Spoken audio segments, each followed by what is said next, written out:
balitang pambansa, sinita ng Commission on Audit o COA ang palpak daw na sistema sa pamamahagi po ng 200 million pesos na halaga ng Shelter Assistance Program sa mga nasalanta ng sakuna. Sa ilalim nga ng programa po pwedeng makatanggap ng 30,000 piso ang mga benepisyaryo na nawalan o nawasak ang bahay, habang 10,000 pesos naman sa partially damaged lamang.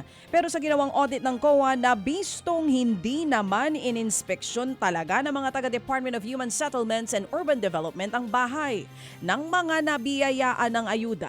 Umasa lamang daw ang ahensya sa listahan po ng mga benepisyaryo na ibinigay ng LGU. Nabisto rin sa audit na inaabot ng 59 hanggang 186 na araw bago na ipamahagi ang ayuda. Masyadong matagal kumpara sa dapat mabilis na pamimigay nito. Ayon po sa COA, madaling maabuso ang pondo dahil sa kawalan ng tamang guidelines sa pamamahagi ng ayuda. Nangako naman daw po ang DHSUD na aayusin nila ang nakitang problema ng COA sa mga nasabing programa. Ipinaliwanag naman po ng DSWD ang paglobo ng pondo ng Assistance to Individual in Crisis Situation o AICS na umaabot na po ngayon sa higit 63 billion pesos. Ayon sa DSWD, lumaki ang pondo sa programa dahil isinama na sa budget proposal ang Free Funeral Service Act, pati ang karagdagang pondo para sa mga naging benepisyaryo ng Nooy Ayuda sa Kapusang Kita Program o AKAP na hindi na pondohan sa 2026 at maging ang pagkaubos ng pondo ng AICS ngayong 2025 dahil sa dami ng sakuna. Tiniyak naman po ng DSWD na hindi makukupitan ng mga lokal na opisyales ang ayuda sa AICS. Iniimbestigahan na raw nila ang ilang kaso ng pagbawas sa mga opisyal sa ipinamigay na ayuda ng AICS. Currently, meron din po kaming mga isinasagawa ng mga investigasyon pa. May case build up din na ginagawa po sa aming pong region, field office 6.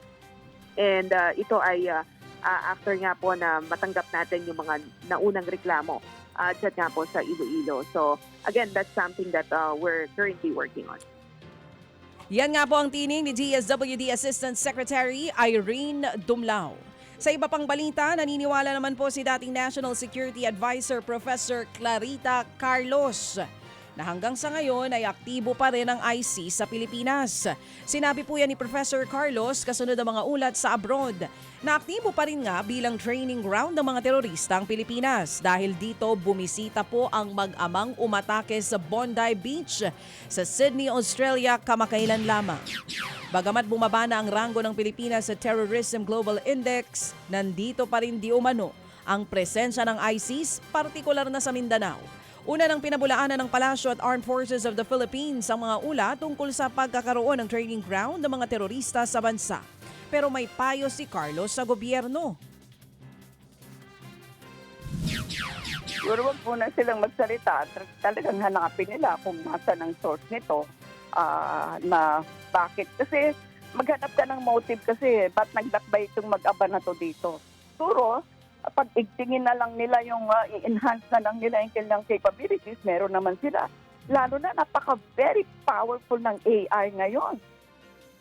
Yan nga po ang tining ni dating National Security Advisor Professor Clarita Carlos. Mga kapatid, brothers and sisters, saan ka pa? Dito na tayo sa totoo. Dito na tayo sa True FM. Mga kapatid, mag-subscribe and follow po kayo sa social media accounts ng True Network PH. Yan po kami, hanapin nyo lang True Network PH, Facebook, Instagram, YouTube, TikTok, and podcast. Mapa Apple or Spotify man yan, mahahanap nyo kami. Lahat ng mga napapanood at napapakinggan nyo po sa programa, nasa social media accounts namin yan. So paano mga kapatid? See you sa social media!